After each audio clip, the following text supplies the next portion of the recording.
questions en rapport avec le comportement de l'armée burundaise en République démocratique du Congo. Je signale en passant que l'armée burundaise se trouve au Congo, mais dans différents cadres, dans principalement deux cadres. Le premier cadre, c'est le cadre dans lequel le président de la République démocratique du Congo a échangé avec le président de la République du Burundi et ils ont abouti à des accords, à un accord secret parce qu'on ne sait pas jusque-là le contenu de cet accord où visiblement l'État du Burundi a envoyé des militaires dans le cadre bilatéral pour combattre aux côtés de l'armée congolaise pour lutter contre les mouvements armés.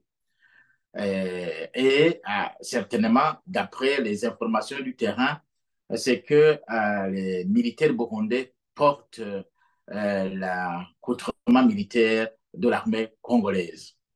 Et d'après d'autres informations, les éléments envoyés sont choisis au sein de l'armée burundaise, mais tout en considérant les aspects ethniques et essentiellement tout en considérant les aspects politiques. Et ça devient un problème de fond lorsque une armée est politisée jusque-là, ça devient un cancer, non seulement pour ce corps, mais aussi pour le pays. Parce que d'expérience, on en a vu les conséquences.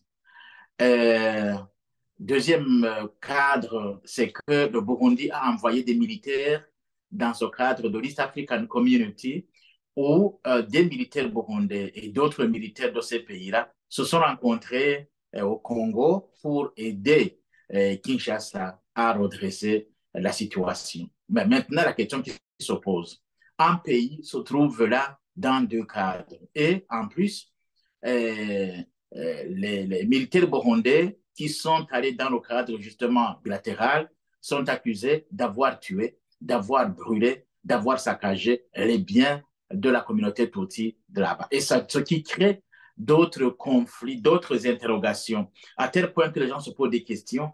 Pourquoi ce comportement?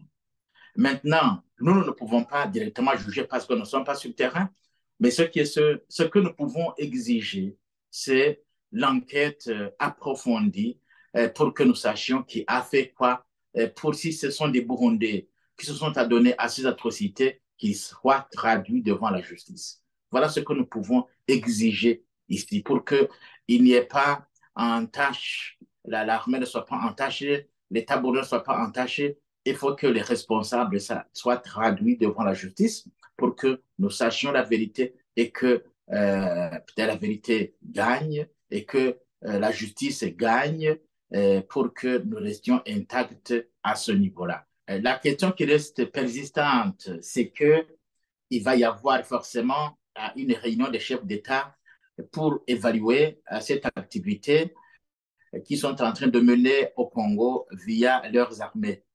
Comment justement le président burundais va pouvoir justifier ce comportement vis-à-vis de ses pairs de l'East African Community.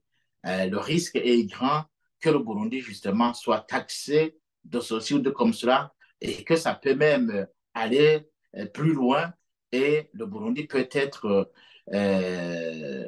peut avoir des problèmes et car les conséquences peuvent tomber sur l'État du Burundi compte tenu de ce comportement double qui s'observe sur le terrain.